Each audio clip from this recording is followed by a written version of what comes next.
This is Lisa from Mobile Tech Review, and we're going to look at the Huion Canvas with a K Pro 27-inch. It's a pen display or pen monitor, and I do tech for artists because as a hobby I do like to do digital painting and drawing, and I've covered a lot of Huion products before and Wacom Cintiq Pro products, XP Pen, all that sort of thing, and things are starting to get really exciting here with this one. We're going to look at it now. So obviously this is a humongous pen display at 27 inches and it's 4K IPS technology, and it's a touchscreen as well. So previously when we looked at Huion products and other Wacom alternatives, typically they're a lot more affordable, which is wonderful. And they also dropped the touchscreen option to save money and all that sort of thing, so they could be more affordable. But this one actually has touch as well. That works pretty well. Like I was drawing, they include a padded glove, which I did use, but I had no problem with accidental touches or anything like that. So that's nice. There's also a button to disable if you need to do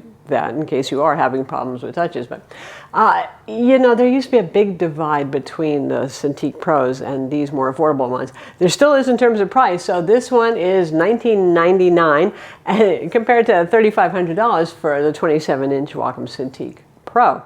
And Sense Labs makes some good products as well, but they don't go as big as this. So for those who really like to draw on a big canvas, and obviously this is targeted a bit more towards professionals who are used to those really large screens, it's a wonderful experience. And you know, several years ago it wasn't. There was line jitter, the drivers were really not very good, and the drivers on this are just fine. Windows and Mac support, even Android supposedly. I did not test that though. I'm not sure what I would do with that exactly on Android.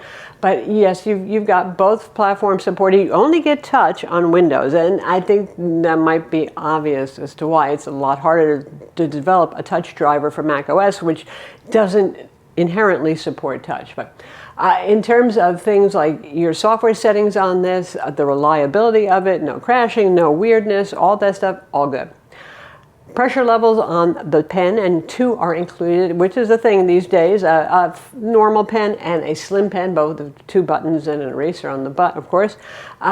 Pressure levels are at 16,000 plus instead of 8,192. It's PenTech 4 for them. Can you tell the difference between 8 and 16,000 even if you're a professional? I think not, but there it is, it's there. You also get 60 degrees of tilt support. What's different versus the Cintiq Pro, other than the big price difference that's pretty obvious here, is 60 Hertz IPS versus 120 Hertz. So not the fast refresh. Now I know some of you, because of the iPad Pro when it went to ProMotion Display, think a whole lot of line smoothness and responsiveness have to do with that. It helps some, but there's a lot of other things, including the application itself, the computer that you're using, because this is just a pen monitor. It's not a computer in and of itself. So I don't care. I don't think that makes that much of a difference. The other difference is, while this one does nominally support HDR, it's 8-bit FRC, so it's not true 10-bit, which the Wacom is. I think for most people that's okay, and this is wide gamut, so you get 98% of Adobe RGB coverage with this. We measured it with the colorimeter. You've got obviously full sRGB, and you've got pretty good coverage of P3 as well, though probably most of you wouldn't be working with P3. So again, if you've never used something this huge, it's a blessing and a curse. It comes with a pop-up stand length like Wacom had been doing, 20 degrees, it raises it up. You'll get a backache eventually though, hunching over that thing, let me tell you. But the good thing is it's got a VESA mount on the back, and also they make their own stand, the ST100, which I think is cross-compatible with several Huion pen monitors, and that's $50, which is 1/10 of the cost of Wacom. So you can add that on, and it works decently well enough. It's not as ritzy or as beefy as Wacom's, but it gets the job done as well. And then you can put it from nearly upright to really, really low down, nearly flat, so you've got everything. But ergonomically, if you're not used to something this big, that's why I say it's sort of for professionals who are already used to working on 24-inch or larger pen monitors, because doing a stroke, doing a line, that sort of thing, it's a very different experience. Now, I come from a traditional media painting background where you use paintbrushes. You stand with a canvas on an easel, and you've got a paintbrush, it's a foot long. But when you're doing digital work, you don't paint like that, do you, right? So you got to get closer. So I suggest if you can somehow, if you've never used a really huge one, to try it out to see if it's for you. What is nice about it is you don't have to zoom in constantly, right? It's perfect the way it is most of the time. You don't have to zoom in much more than you already are. In terms of the line quality on this, very good. It's really getting so close to Wacom that given the price difference, I would say just go for something like this. The diagonal line jitter, pretty minimal, not really different from Wacom. It's an EMR pen technology. It's battery free, just like Wacom is. In terms of pressure sensitivity, they say it's even more pressure sensitive, obviously, you know, from light touch, which I happen to have. It's good. You can go from the thin to the fatter stroke if you're using one of those nice pen ink kind of things to do illustration work, comic style stuff. It's good. In terms of the display itself, we know the gamut's good on this. We have second generation etched glass, so it reduces the glare. They claim 300 nits of brightness. We measured almost that, not quite, which is pretty typical for pen monitors. Even when you're talking about Cintiq Pros, you're not going to get much brighter than that. It's fine for indoor use, and the etched glass does help. It doesn't look too scintillating, you know, that weird thing that sometimes happens with etched glass. They did a good job of controlling glare without making it look grainy. If you need to also use this as a monitor, for example, text is quite readable. It doesn't look too icky as a result of that finish. It is factory color calibrated, delta E less than 1.5, and according to our colorimeter, in fact, that was true, is very well calibrated. They claim 1,000 to 1 contrast ratio. Again, that's competitive with even the most expensive pen monitors. We measured just a little bit less than that.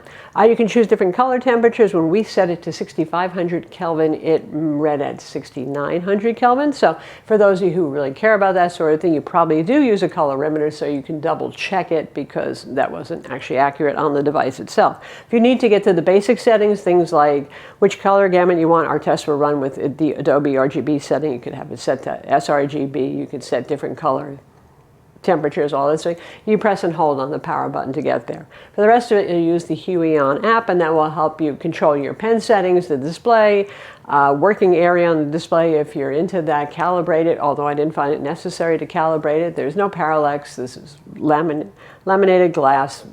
No need for that sort of thing. And also to control the remote, which is this weird kind of square thing with a whole lot of buttons on it and a dial. I like dials, so that works out well.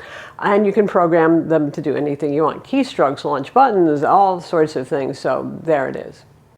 For ports, you got HDMI 2.0, you have DisplayPort 1.4, it's got a USB-A hub with 2 USB-A ports and a headphone jack because obviously audio can get piped through, but it itself does not have speakers. And we have USB-C, yay, which is what I like, single cable solution to get touch working, to get the pen working, to get the monitor displaying stuff. Good job there, and obviously good for Mac users who only have USB-C ports these days. Cables are included in the box, and it has a compact power supply that you use with the device, which comes with a neat little right angle adapter because the cables do shoot up the top, which might not look pretty, but makes more sense than what we've seen them put on the bottom, and then they get mashed against the desk. So that's the Huion Canvas Pro 27-inch 4K pen monitor with touch and EMR pen.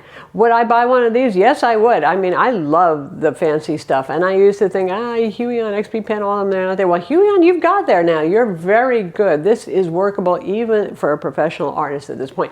The pressure sensitivity on this, the curves, the line quality, very, very good. The fact that you've got 4K resolution, you've got wide gamut on this, color accurate as well, etched glass, laminated.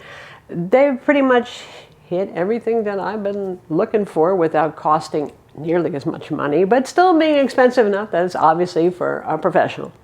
I'm Lisa from Mobile Tech Review. Be sure to subscribe to our YouTube channel for more cool tech videos, and thumbs up if you like this vid.